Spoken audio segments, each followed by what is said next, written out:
포도원 두 아들의 비유라고 일컬어지는 오늘의 비유의 시작은 28절에 그러나라는 역접 조소사로 시작합니다. 그렇지만 보다 문맥에 맞게 적합한 번역을 한다면 한편이라고 하는 게 더 좋습니다. 왜냐하면 해당 비유가 앞에 있는 내용에 반하는 그런 이야기가 아니라 분위기를 환기하는 그런 목적으로 쓰여졌기 때문입니다.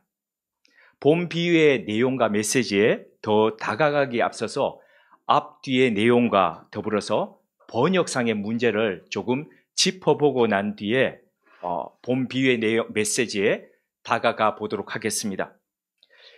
지난 종료주일, 그러니까 부활절을 한 주 앞둔 주일에 14번째 비유를 다루었습니다. 그 14번째 비유가 악한 포도원 농부 비유였습니다. 오늘 본문 비유 바로 다음에 나오는 비유입니다. 그러니까 오늘 본 비유는 악한 포도원 농부 비유와 같은 배경을 가지고 있다는 거죠. 그렇지만 내용의 결은 조금 다릅니다.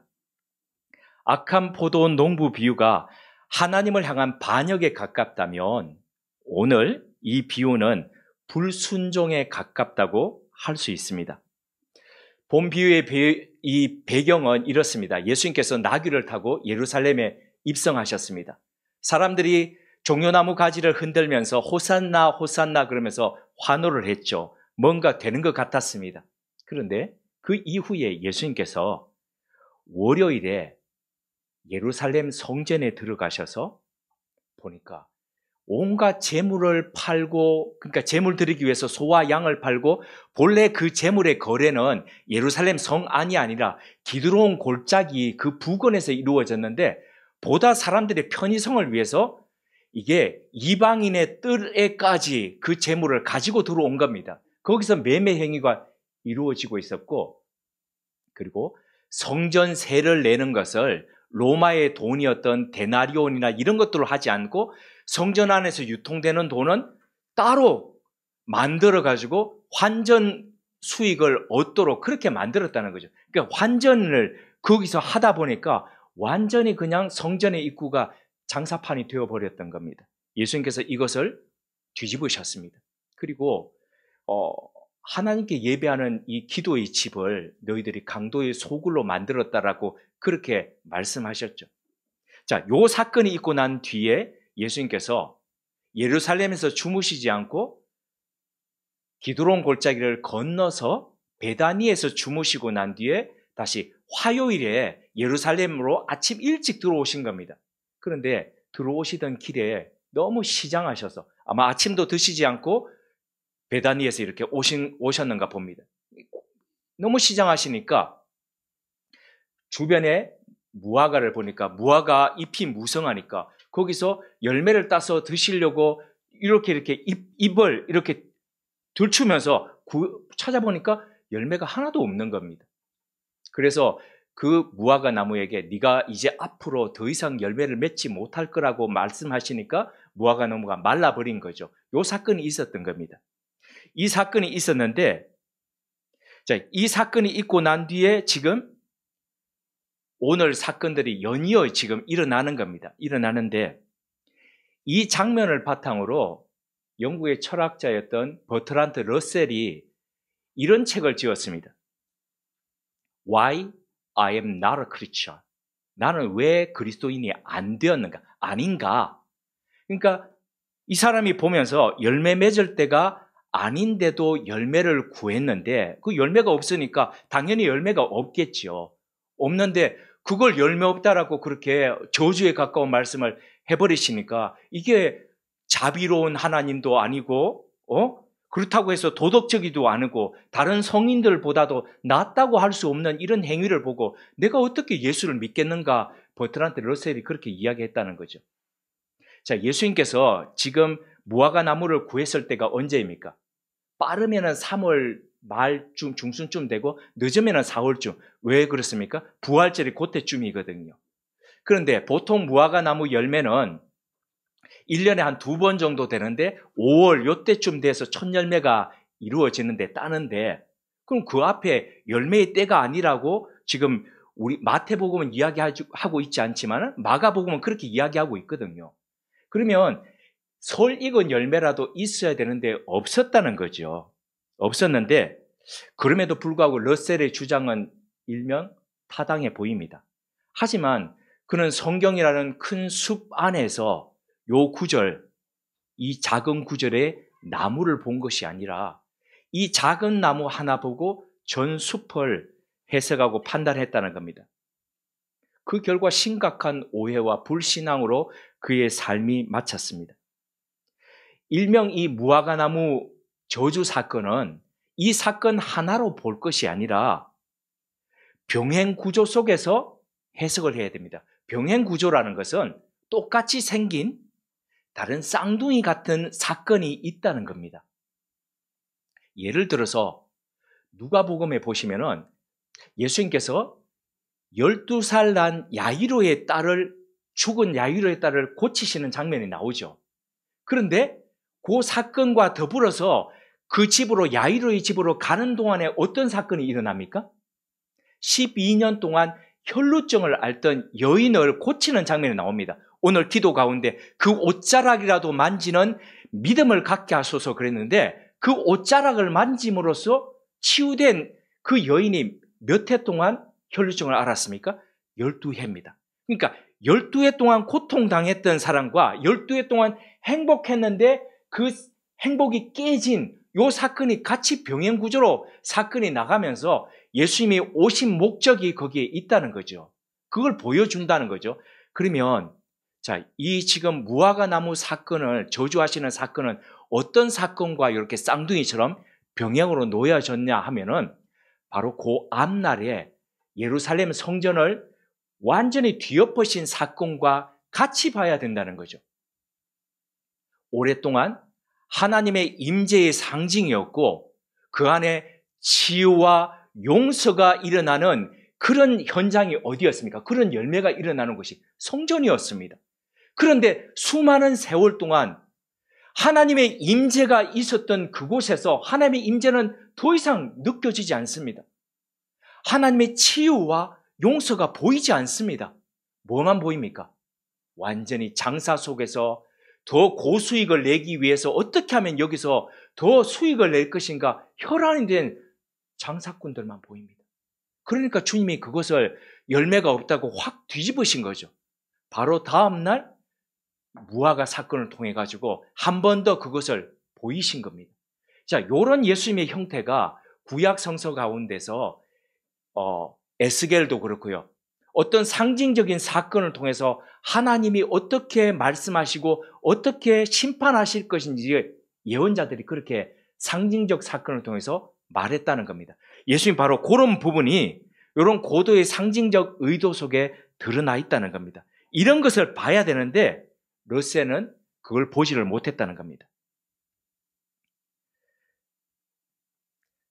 자, 예수님께서 이렇게 상징적 사건을 통해서 말씀하셨던 것처럼 말라버린 무화과처럼 AD 70년에 로마 황제의 아들이었던 티투스 장군에 의해서 예루살렘 성전은 완전히 용도 폐기되었습니다. 성전이 다 무너지고 성전 기명들은 다 탈취되었고 그리고 성전의 성벽들이 다 무너지고 그때 일전에 말씀드렸듯이 티투스가 기념 삼아서 하나의 벽만 딱 이렇게 남겨두었습니다. 마치 기념 비석처럼. 그것이 오늘날도 유태인들이 그렇게 머리를 조아리면서 기도하는 통곡의 벽이 되었다는 거죠. 그래서 용도 폐기되었던 하나님의 임재와 용서와 사랑의 열매가 맺혀지는 그 성전은 더 이상 존재하지 않고 그 역할이 누구에게 맡겨졌습니까? 세계 곳곳에 흩어져서 있는 교회들에게 그게 위임되었다는 겁니다. 이와 같은 예수님의 그 월요일 성전 정화 사건에 이어서 화요일 무화과 저주 사건, 요것 이후에 예수님께서 이제 성전에 오셔서 아침 일찍부터 가르치기 시작했습니다. 어제 황당한 사건을 통해서 한마디 하고 싶었는데 예수님이 사라지고 없으니까 말을 못했던 대제사장이 그 대제사장들이라는 거 하는 것은 이미 대제사장직을 다 감당하고 그 사위에게 물려주었던 그 가야바와 안나스, 그러니까 장인과 사위가 사내들인 공의회 의원들을 주룩 거느리고 지금 예수님 앞으로 나타난 겁니다. 화가 잔뜩 난 그들이 예수님께 찾아와서 다짜고짜로 던진 질문이 바로 21장, 마태복음 21장 23절에 이렇게 기록되어 있습니다. 내가 무슨 권위로 이런 일을 하느냐? 또 누가 이 권위를 주었느냐? 권위에 대해서 묻는 그들의 질문을 구체적으로 보자면 어제 했던 예수님의 성전 정화 사건이었습니다. 그들의 말을 간단히 표현해 보자면 이런 겁니다. 너 무슨 권세로 어제 성전에서 그렇게 행패를 부렸느냐? 누가 너한테 그런 권세를 줬느냐? 이 질문에는 함정이 들어 있습니다. 자, 이게 하늘로부터라고 얘기한다면은 신성모독죄로 예수님을 몰아갈 것이고, 사람이 줬다라고 그러면은 하늘로부터 자기들이 성전을 관리하는 권세를 받았다라고 생각하는 대제사장들이 예수님을 어떤 사람이 권세를 줬느냐라고 물으면서 또한 그를 종교재판으로 몰아갈 것이었기 때문입니다. 이걸 예수님께서 알고 계셨던 까닭에 예수님께서는 요한의 세례를 들어서 오히려 역질문을 하셨습니다. 이렇게요. 요한의 세례가 하늘로부터냐? 사람으로부터냐? 이 질문에 대답하면 나도 대답할게. 자, 이 질문은 역시나 이러지도 대답을 못하고 저러지도 못하는 그런 질문이었습니다. 사람들은 요한이 하늘로부터 온 선지자라고 알았습니다. 400년 동안 세례 요한이 오기 전까지 400년 동안 이스라엘에는 그 어떤 선지자도 예언하지 않았습니다. 일명 침묵의 시간이었죠. 그 침묵의 시간을 깨고 세례 요한이 광야에 와서 하나님의 말씀을 전했는데 수많은 사람들이 400년 만에 선지자가 나타나니까 그렇게 몰려드는 거죠.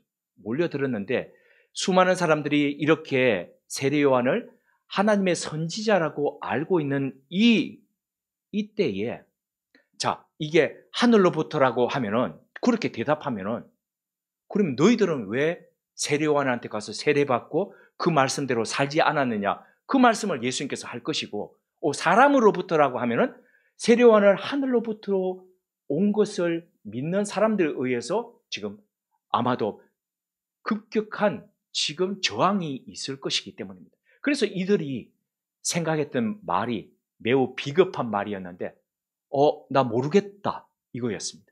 그러니까 예수님께서 이렇게 대답하셨습니다. 나도 모르겠다라고 하지 않고 나도 말하지 않겠다. 정확하게 그들을 파악하셨던 거죠. 그 말씀 이후에 하신 비유가 바로 오늘의 비유입니다. 그러니까 이 지금 비유는 누구 들으라는 겁니까?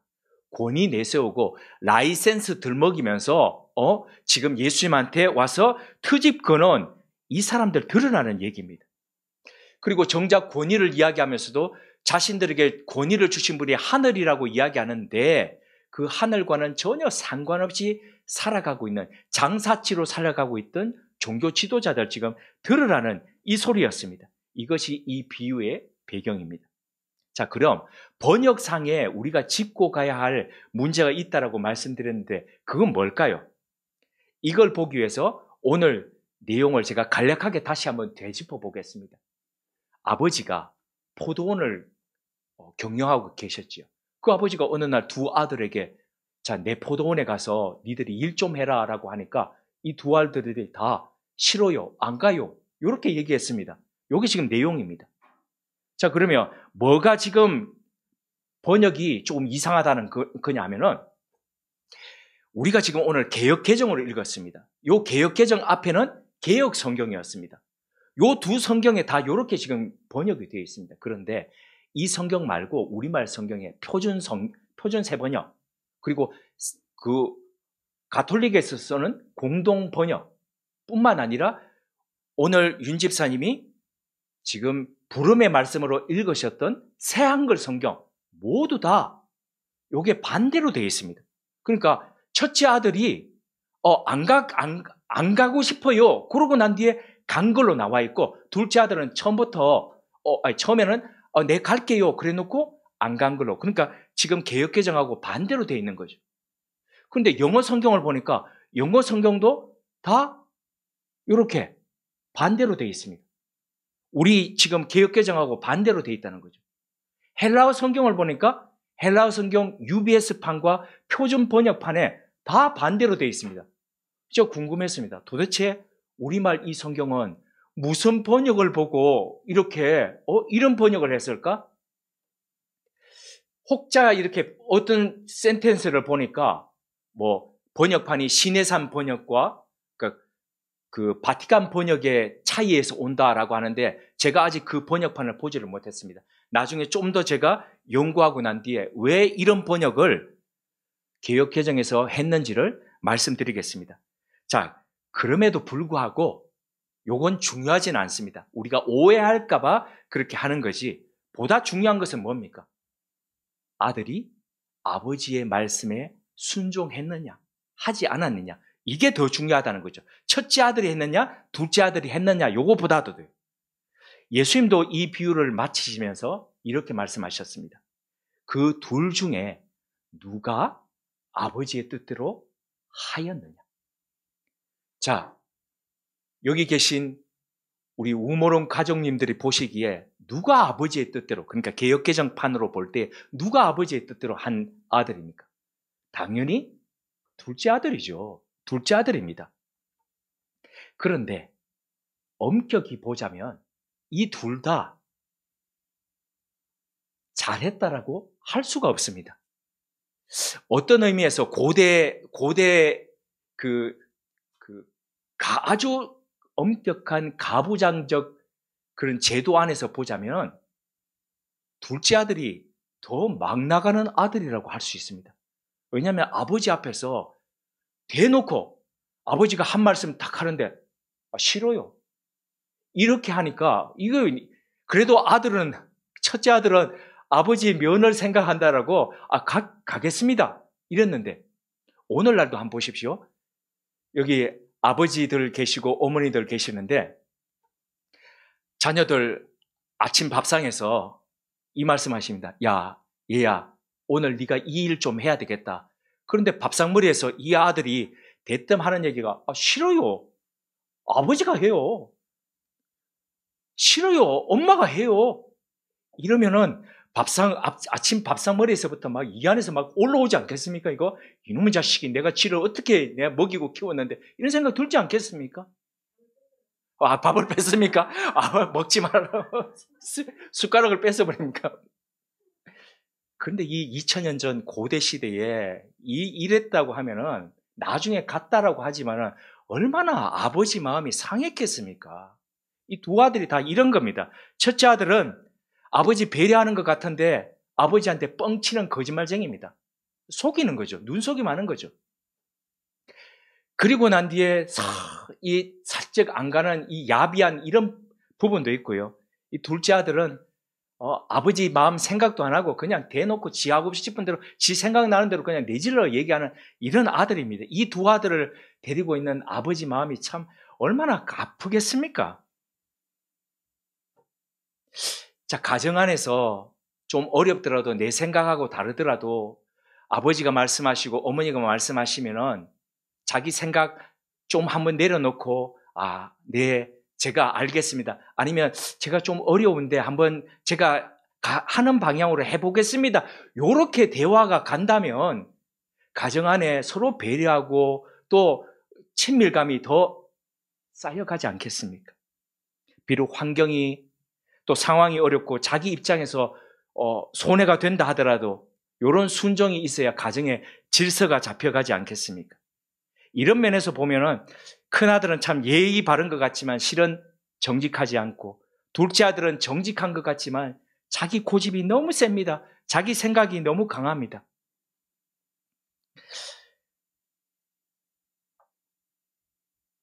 그럼에도 불구하고 우리는 그나마 둘째 아들이 자기 마음 돌이켜서 갔으니까 둘째 아들이 낫다라고 그렇게 생각합니다.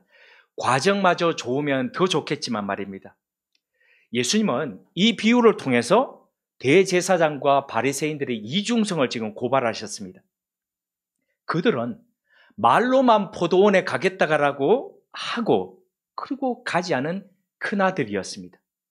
그들은 하나님의 말씀을 누구보다도 자주 인용하고 가르쳤지만 그 말씀을 삶으로 살아가지 않는 사람들이었습니다. 그러니까 그 가르침에 능력이 없습니다. 삶의 열매가 없습니다. 아이러니하게도 그들이 경멸하고 사람 취급하지 않았던 세리들과 창녀들이 오히려 하나님 나라에 가깝다 했습니다. 그들은 오히려 포도원에 가서 일한 아들이라고 예수님이 그렇게 말씀하셨습니다. 어떤 분야이든 이론만 알고 이론에는 강한데 이게 실행이 없고 현장이 없으면 그 말은 참 공허합니다. 그리스도인의 신앙생활도 예외가 아닙니다. 지식으로 알면서 삶이 없으면 위선에 익숙해져서 그렇게 살아갑니다. 그리스도인이 말씀을 살아가면서 경험하게 되는 능력이 있습니다. 그 말씀을 살면서 하나님이 그 말씀에 주신 약속이 이루어지는 그 열매들이 있습니다. 근데 삶이 없으면 그 열매를 맛보지 못합니다. 그러니까 앞으로도 그 말씀을 살아갈 동력이 없습니다. 왜 그렇습니까? 그걸 살아보니까 이런 기쁨이 있구나, 이런 능력이 있구나, 요걸 느끼면 또 살아가게 되는데 그게 없으면 그거 못하는 겁니다. 왜? 새벽에 나가서 새벽에 하나님을 찾고 왜 그렇게 할까요? 간절하니까 첫 번째 그러죠. 그런데 새벽에 그렇게 하나님을 찾고 하면서 거기에 응답이 그 인도하심이 느껴지면 그걸 경험하면 계속해서 그렇게 살아가는 거죠. 그거 경험하지 못하면 안 간다는 겁니다. 억지로 하려니까 그게 안 되는 거죠. 그러니까 유사 그리스도인으로 존재하게 된다는 겁니다. 이쯤에서 한번 궁금증을 가져봅니다. 왜 큰아들은 가겠다고 하고 안 가고 둘째 아들은 처음에, 물론 나중에 갔지만 처음에 안 가요, 싫어요. 왜 이렇게 대답을 했을까요? 이유가 뭘까요?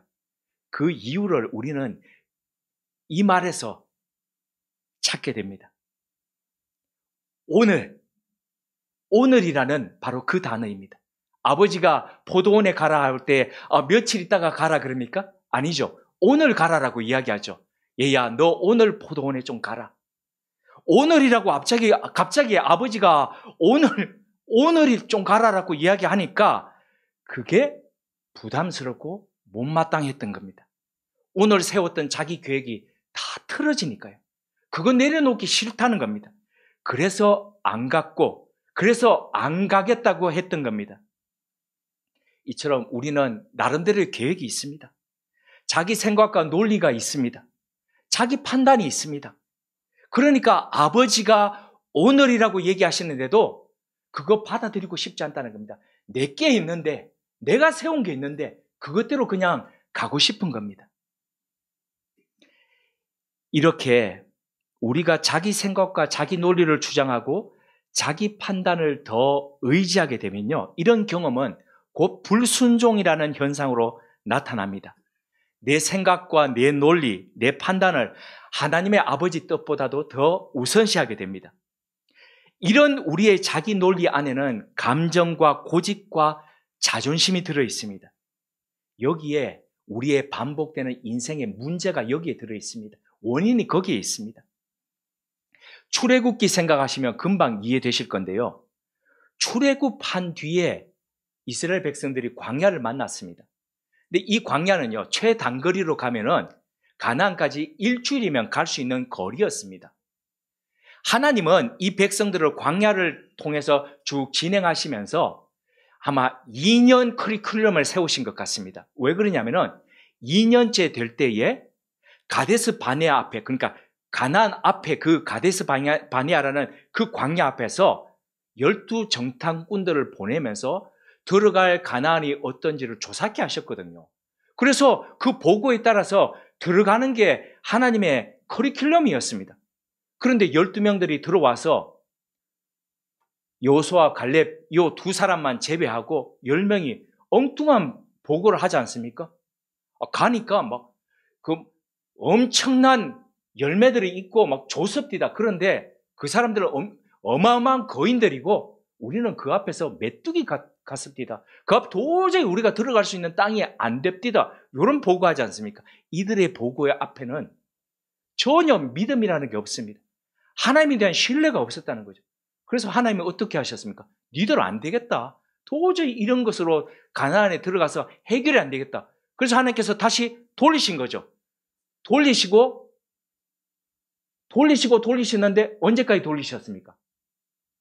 20살 이상 된 사람들, 그러니까 가나안을 출애굽할 때에 이집트를 빠져나올 때에 20세 이상 되었던 사람들은 다 죽을 때까지요. 누구를 빼고요? 모세와 여호수아, 갈렙 요 세 사람만 빼고 다 죽을 때까지. 자, 왜 20세 이상의 사람들은 다 뺑뺑또행 돌아서 40년 동안 광야에서 마무리하고 20세 이하 되는 사람만 데리고 그렇게 들어가도록 왜 그렇게 하셨을까요? 성경에 그 이유는 적혀 있지 않습니다. 그렇지만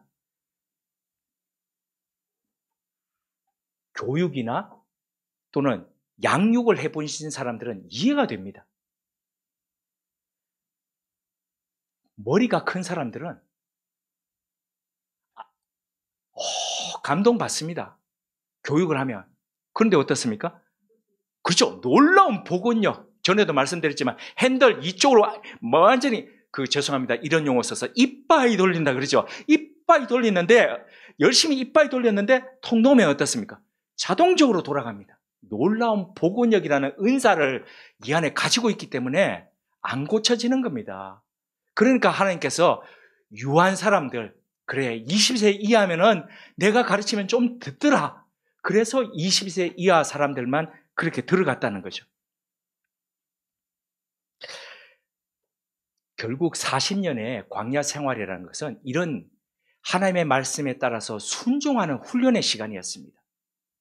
존 비비어의 책 순종에 보면 이런 내용이 있습니다.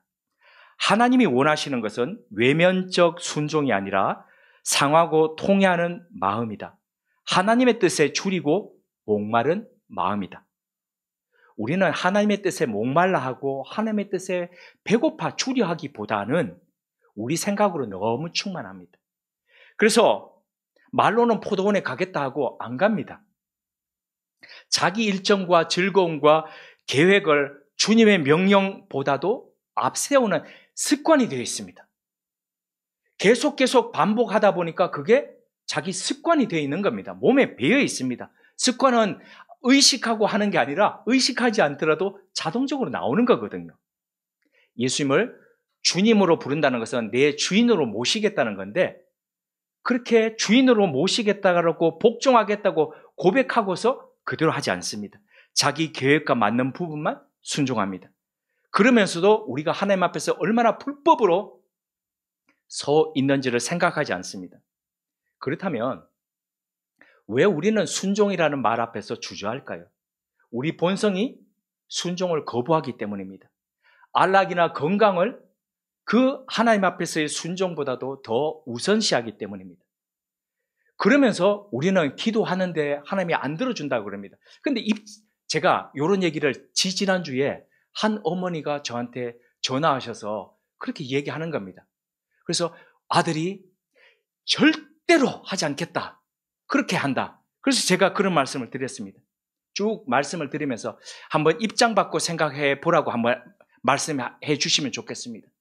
나는 하나님 앞에서 절대로 안 한다고 그렇게 이야기하는데 그러면서 내 필요할 때 하나님 앞에 하나님 그러면 기도하면 하나님은 그거 들어주고 싶겠냐고 제가 그런 말씀 드렸습니다. 평소에 우리가 하나님의 뜻이 뭡니까? 하나님의 소원이 뭡니까? 제가 들어드릴게요. 이렇게 서서 그렇게 살아간다면 우리가 필요할 때 하나님의 뜻을 하나님 앞에서 하나님 제가 이게 필요합니다. 그러면 우리 하나님께서 다른 것 제쳐두고라도 들어주려고 그러지 않겠습니까? 고마워서더라도 하나님께서 그래 고맙다. 평소에 네가 내 소원 들어줬으니까 나도 네 소원 들어줄게 하는 그러시지 않겠습니까? 순종은요, 얼핏 보면 구속 같습니다.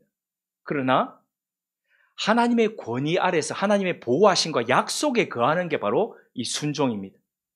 우리 인류의 시조였던 아담과 하와는 바로 이 하나님의 보호와 하나님의 이 약속을 불순종으로 스스로가 차버렸습니다. 그래서 더 이상 하나님의 보호와 그 주시는 은혜를 누리지 못하고 그렇게 상실했다는 거죠. 말이 참 많은 세상이죠. 말로는 다 모든 것들을 다 합니다. 저 역시 그렇습니다. 하나님의 말씀을 오늘 이렇게 제가 설명드리고 나누고 있지만 제 안에 늘 부담이 있습니다.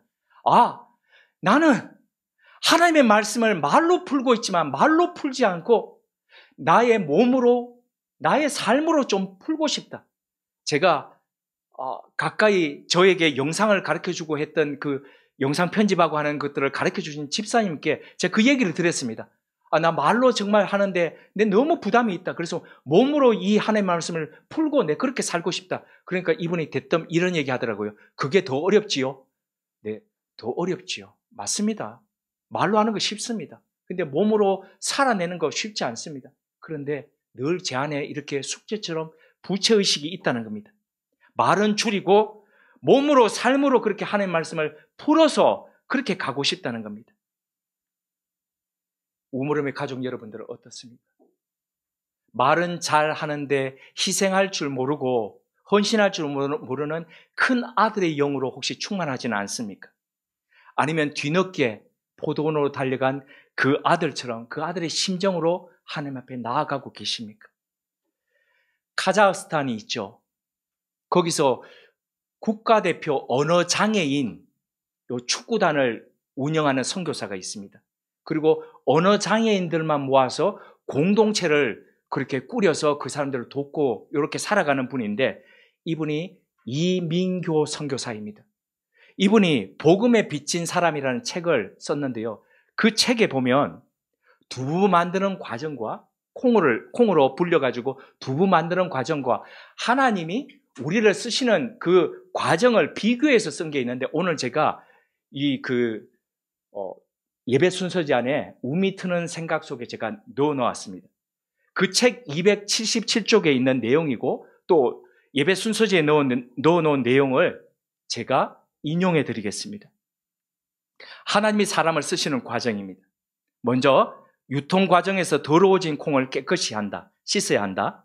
이것은 죄악된 세상에서 더러워진 우리를 죄사함과 세례로 깨끗게 하시는 것에 해당한다. 그 다음 콩을 불리면 콩이 2-3배 크기로 불어난다. 하나님께서는 우리가 죄사함을 받고 난 후 바로 훈련시키지 않으시고 꿈을 주시고 격려해 주신다. 그래서 간혹 우리는 뭐라도 된 양 우쭐해지기도 한다. 그러나 하나님께서는 때가 되면 우리를 하나님의 사람으로 빚기 시작하신다. 다음은 콩을 가는 과정이다. 콩을 갈듯이 우리의 자아를 갈아서 겸손하게 낮추신다. 콩을 처음 갈 때는 쿵닥쿵닥 소리가 요란하다. 갈리지 않으려고 반발하기 때문이다. 갈리는 데는 그만큼 희생이 따른다. 자기를 부인하고 자기가 죽는 아픔이 있다. 그러나 두 번째 갈 때는 거의 소리가 나지 않는다. 깨어질 정도가 아니라 이미 형체도 없이 곱게 갈리는 단계로 진입했기 때문이다.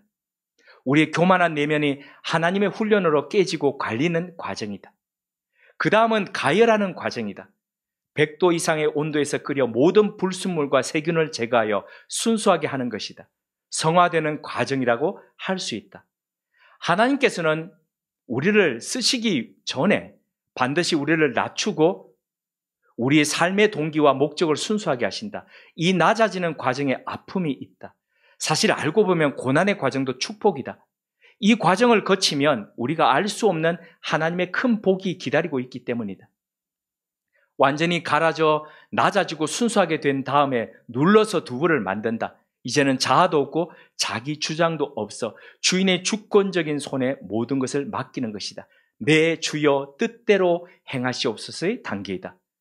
두부가 완성되면 그 다음에는 주인이 원하는 대로 다양한 제품을 만들게 된다. 이렇듯 두부가 완성되는 과정은 하나님이 우리를 쓰시는 단계와 비슷하다.